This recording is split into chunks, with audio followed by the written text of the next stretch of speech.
Fethullah Gülen Hoca Efendi'nin liderliği, manevi hayatı ve ilmi şahsiyetiyle ilgili 3 gün olarak planlanan Fethullah Gülen konferansına hazırlanırken, bir tebliğ hazırlarken enteresan bir olaya rastladım. Aslında bu konuyla ilgili daha önce bir not defteri programı yapmıştım. Fakat şimdi bir manada o hadisenin tamamlayıcısı mahiyetinde bu karşılaştığım yeni hadise, yeni bilgiyi bu not defteri programında sizlerle paylaşmak istiyorum.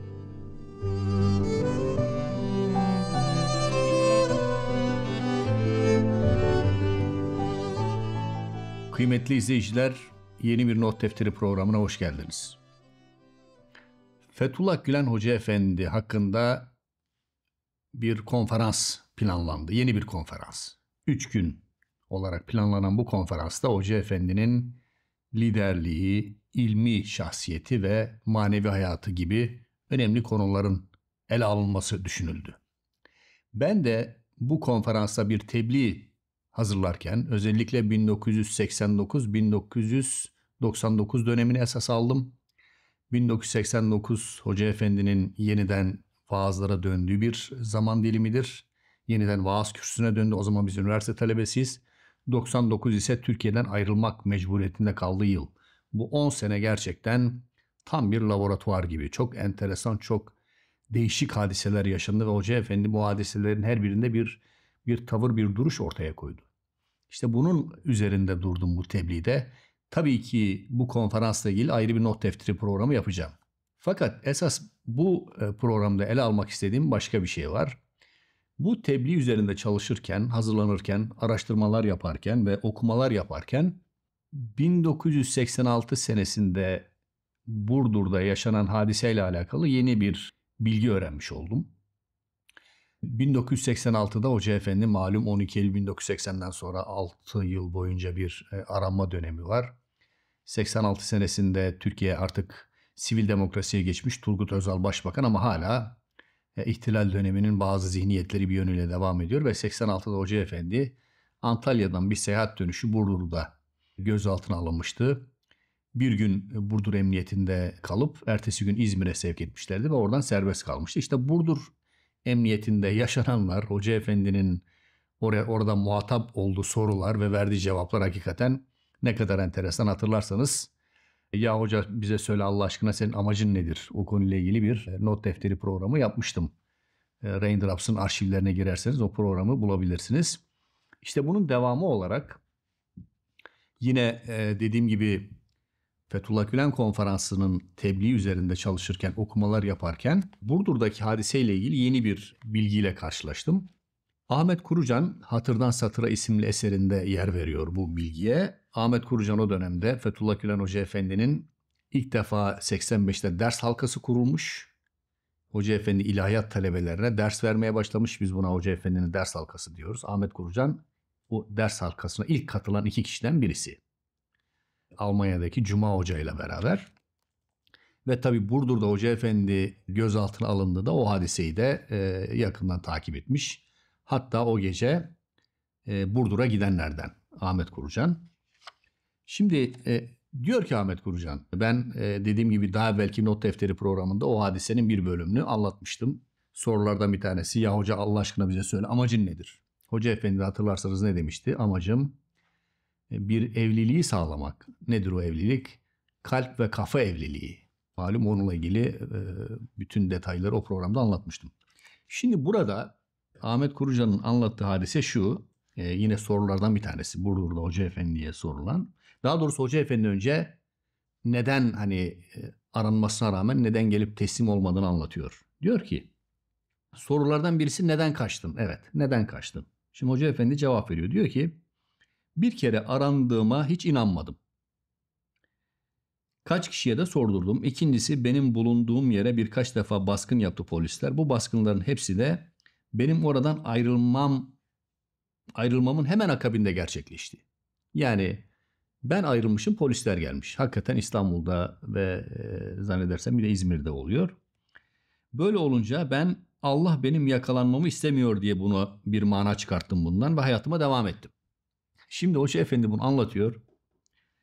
Bunu duyan polislerden birisi çok böyle çok bilmiş bir edayla ve biraz da böyle terbiye sınırlarını da aşarak o peygamberlik. Haşa, yani bununla ne demek istiyor? Sanki sana vahiy mi geldi ki işte sen şey yaptın, bu böyle bir anlam çıkardın gibi. Haşa. Bunun üzerine Hoca Efendi'nin cevabı çok enteresan kıymetli izleyiciler. Ve bu cevap üzerinde duracağım esas. Diyor ki Hoca Efendi, bu arada Hoca Efendi de hem üzülüyor hem bir manada böyle sinirleniyor diyebiliriz. Ve diyor ki biraz da sert bir ifadeyle diyor ki insan hayvandan daha aşağı bir mahluk mudur ki böyle düşünüyorsunuz? Arıya bile ilham eden Allah kainatın en şerefli varlığı olarak yarattığı insana ilhamda bulunamaz mı? Hadiselerin diliyle ona yol gösteremez mi? Şimdi kıymetli izleyiciler, aslında burada Hoca Efendi'nin ifade ettiği bir Kur'an ayeti. Bu Kur'an ayeti Nahl suresinde geçer. Nahl suresinin 68. ve 69. ayetleri. Bakın aynen şöyle diyor ki Rabbin bal arısına da şöyle vahyetti. Dağlardan ve ağaçlardan ve kuracakları köşklerden göz göz evler edin. Sonra meyvelerin hepsinden de ye de Rabbinin müyesser kıldığı yollara koy. İşlerinden renkleri muhtelif bir içecek peyda olur ki onda insanlara bir şifa vardır. Herhalde bunda tefekkür edecek bir kavim için elbet bir ayet var. Şimdi burada hani Hoca Efendi diyor ki bal arasına bile ilham eden Allah insanlara ilham etmez mi? Elbette ilham eder. Zaten burada Elmalı Hamdi Yazır'ın tefsirine baktım. Burada Rabbin bal arasına şöyle vahyetti diyor ya. Aslında Elmalı Hamdi Yazır'a diyor ki buradaki esas diyor vahiyden kasıt ilhamdır. Yani nedir ilham peki? İlham bir manayı kalbe ilkadır. Yani Allah'ın bir manayı insanın kalbine veya işte arının kalbine duyurması. Şimdi kıymetli izleyiciler, aslında bu Burdur'da yaşanan hadise hem o dönemde bir kısım devlet görevlilerinde var olan hem de yıllarca aslında bizim birçok aydınımızda var olan din hakkındaki, yani en azından İslam'ın en temel argümanlarıyla alakalı bilgisizlikten kaynaklanan bir şey. Normalde mesela seküler bir manada bile baksanız, diyelim ki olayların gidişatını okuyan, olayların gidişatından mana çıkaran insanlara ne diyorlar? İşte uzak görüşlülük diyorlar, değil mi? Diyelim ki önemli bir entelektüel, bir aydın böyle uzak görüşlülük olayları tahmin ettiği zaman gidişatını derler ki ya ne kadar uzak görüşlü bir insan, ne kadar bilge bir insan. Şimdi dini literatürde de bunun bir yeri var. Mesela Yusuf Aleyhisselam'a yine Yusuf suresinde geçen tevili ehadis, ki Hoca Efendi'nin Yusuf suresinin tefsiri kitabı da yanımda. Ne diyor orada? Biz ona tevili ehadisi öğrettik. Şimdi Hoca Efendi'nin de burada vurguladığı gibi aslında tevili ehadis sadece rüya değil. Bakın burada Hoca Efendi'nin Yusuf suresi tefsirinin o kısmından olduğu gibi size okuyayım. Diyor ki normalde diyor eğer rüya olsa sadece tabiri rüya diye bir ifade var. Tevili ehadis daha hadiselerin yorumu, ondan daha geniş bir şey. Nedir o? Bu aynı zamanda her bir hadisenin kendi diliyle anlattığı manaları anlayıp ona göre yorum yapmaktır. Mesela tevili hadis aynı zamanda hadiselerin arkasındaki kader programını Kur'an okur gibi okumaktır. Nitekim kainattaki her şey, meydana gelen her hadise bir ayettir. Şimdi daha enteresan bir şey var Hoca Efendi'nin başka bir eserinde kıymetli izleyiciler.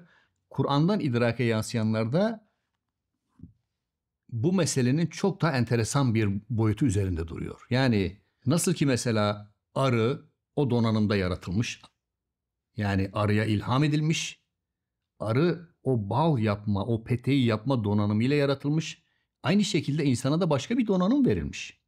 Nedir o donanım? Şimdi normalde Bakara suresinde deniyor ki Adem'e bütün isimleri öğretti Allah. Bakara suresinin 31. ayeti. Şimdi Hoca Efendi bu ayeti de yorumlarken diyor ki bakın çok önemli bu. Yani bu sadece aslında bu isimler nedir? Yani Hazreti Adem'e öğretilen isimler nedir? Ve bu isimler sadece Hazreti Adem'e mi öğretilmiş? Yoksa aslında her insan bir manada yaratılış itibariyle o donanıma mı mazhardır? Bakın okuyalım buradan. Hoca Efendi'nin Kur'an'dan idrake yansıyanlar eserinden. Diyor ki Hoca Efendi, talim-i esmada muhatap sadece Hazreti Adem değil, belki evveliyle ahiriyle bütün insanoğludur. Hazreti Adem'e öğretilen şeylere gelince onların hepsi bir nüve, birer çekirdek mahiyetindedir. Yani nasıl ki onun sülbünde bütün kan grupları, bütün ırklar mündemiş idi, ona bildirilen ve öğretilen şeylerde de bütün ilimlerin nüvesi, çekirdeği vardı. Onları geliştirme, onlarla yeni terkipler meydana getirme ise daha sonra gelecek olan nesillerin vazifesiydi. Yani demek ki Kur'an-ı Kerim'de bahsedilen, Hazreti Adem'e öğretilen isimler, ki Hoca Efendi bir başka yerde işte eşyanın hakikati diyor. Daha doğrusu bütün, yani burada bahsettiği gibi Hoca Efendi'nin işte bu ilimler Hazreti Adem'in ruhuna işlemesi ve yükselmesi şeklinde olabileceği gibi diyor bunlar. Onun özüne yerleştirdiği ihtiyaç ve zaruret hisleriyle yine onun benliğine derc ettiği öğrenme arzusu ve istidadı sayesinde peygamberane bir hızla hem isimleri hem de o isimlerin müsemmalarını belleme şeklinde de olabilir. Şimdi bakın, Allah'ın insanı yarattığı donanım bu. Yani ifade ettiğim gibi, eğer Burdur'da Hoca Efendi'ye niye kaçtın sorusunu sorduklarında Hoca Efendi'nin verdiği cevap karşısında, eğer orada hiç olmasa birazcık İslami bilgileri olsaydı bu görevlilerin, Hoca Efendi'nin niye insanı o kadar küçümsüyorsunuz, bal arasına ilham eden insana ilham etmez mi dediğinde herhalde onu anlamış olmaları gerekirdi, ama ona bile emin değiliz. Bu izahtan sonra anlayıp anlamadıklarına, çünkü hadiselerin gidişatından zaten Türkiye'de pek de anlamadıklarını görmüş olduk. Şimdi bakın, bir başka yine Hoca Efendi'nin üzerinde durduğu, diyor ki bu sefer Hicr suresindeki bir ayet, andolsun biz insanı pişmiş kuru bir çamurdan, şekillenmiş kara balçıktan yarattık. Burada da insanın mahiyetiyle ilgili başka bir şey var. Evet, insan bir yönüyle pişmiş kuru bir çamurdan, kara bir balçıktan yaratılmıştır, ama bu bir manada en mertebe. Yine Hoca Efendi'nin kendi ifadesiyle isterseniz burada okuyayım. Diyor ki insanın ilk yaratılışta üzerine bina edildiği çamurun kokuşması ihtimal onun içinde bulunan bakterilerdendir. Mebdeyi uzun süre sıvı kalmış, kokuşmuş, değişerek başka hal almış, üzerinden zamanın geçmesiyle halden hale, şekilden şekile girerek devam eden, pişmiş, kurumuş, kiremit ve tuğla haline gelmiş. Esas devamı şu: bu yön itibariyle tebeddül ve tagayyüre maruz ve içinde sadece mikroorganizmaların bulunabileceği bir çamur, yaklaşık olarak bir protein torbası, diğer yönüyle de üzerinde ilim şualarının planlanıp şekillendirildiği, kudret ve iradenin bir kalıba ifra edip insana suret verici, hayatın bir ilahi nefha halinde onun içine üflenip bir hilkat mucizesi olarak ilahi isim ve sıfatların noktayı mihrakesi haline geleceği ana kadar o su toprak arası bir berzahta bütün bir hayata kapalı bulunuyordu. Sonra ne oldu? Sonra insan oldu ve o kökten gelen bazı fertleri itibariyle melekleri de açtı, ama bir yanında da o tam takar olmayı ve potansiyel kokuşmuşluğu da hep beraberinde taşıdı. O nedenle zaten insanın mahiyeti, yani alay-ı illiğinden esfel-i safiline. Şimdi kıymetli izleyiciler, dediğim gibi Burdur'da Hoca Efendi'nin niye kaçtın sorusuna, işte polisler geldi, ben yoktum, ben bu hadiselerin birkaç sefer oldu, ben bu hadiselerin gidişatından Allah böyle bir manada yakalanmamı istemiyor, ben de imtina ettim gibi bir yorumu üzerine, görevlilerin o peygamberlik haşa tepkisi üzerine Hoca Efendi'nin verdiği cevabın mahiyetini anlatmaya çalıştım. Bal arasına ilham eden Allah insana ilham etmez mi? Tabii ki eder. İnsan o donanımda ve hakikaten Hoca Efendi'nin hayatına baktığımız zaman da tıpkı Hazreti Yusuf'un tevil-i hadiselerin gidişatını yorumlama, bunu Kur'an söylüyor. Yani bu zaten dikkat ederseniz birçok alimle alakalı da ne deriz? Bilgisiyle ilgili bu ilhamattır denir. Mesela Bediüzzaman Hazretleri ile ilgili de bu söylenir. Dolayısıyla ilham, insana ilham gelmesi, insanın bu kabiliyeti, kaldı ki sadece dini manada olarak bile düşünmesek, seküler manada bile belli bir ilimde çok derinleşen insanlara ilham gelir yani. İşte Einstein gibi insanlar, James Jeans gibi insanlar, bu insanlara ilham gelmiştir. Bu insanlara hakikaten o kadar ilim üretmişlerdir. Ama ne yazık işte bizim geleneğimizde Bakın şu bir not defteri programına bile hazırlanırken ne kadar okumalar yapıyoruz ama Türkiye'de belli bir kesim aydın bu kadar bir gayret bile göstermemiştir İslam'ı öğrenmek için. O yüzden mesela kelli felli koskoca bir ilahiyat hocası Bediüzzaman Hazretleri'nin Rusya'dan yardım aldığını söyleyebilmiştir. Kulağına gelmiş demek yani Bediüzzaman bir dönem Rusya'daydı ama niye Rusya'daydı? Ya Birinci Dünya Savaşı'nda esir düştü. 2,5 sene esir kaldı, esarette kaldı. Ama işte kulağına geldi ya bir Rusya'da kaldı. Oradan onu çıkarmak, onu da size biliyorsunuz Profesör Suat Yıldırım hocamızın Çağın Bir Şahidi kitabından aktarmıştım. Onun hayatını anlattığım Sürgünde Bir Alim Not Defteri programında bunu da anlatmıştım. Evet böylece yine Hoca Efendi'nin hayatından önemli bir kesitten bir hadiseyi size aktarmak istedim. Dediğim gibi 3 günlük Fethullah Gülen konferansından sunulan tebliğlerden oradaki konuşmalardan size ayrı bir program yapacağım.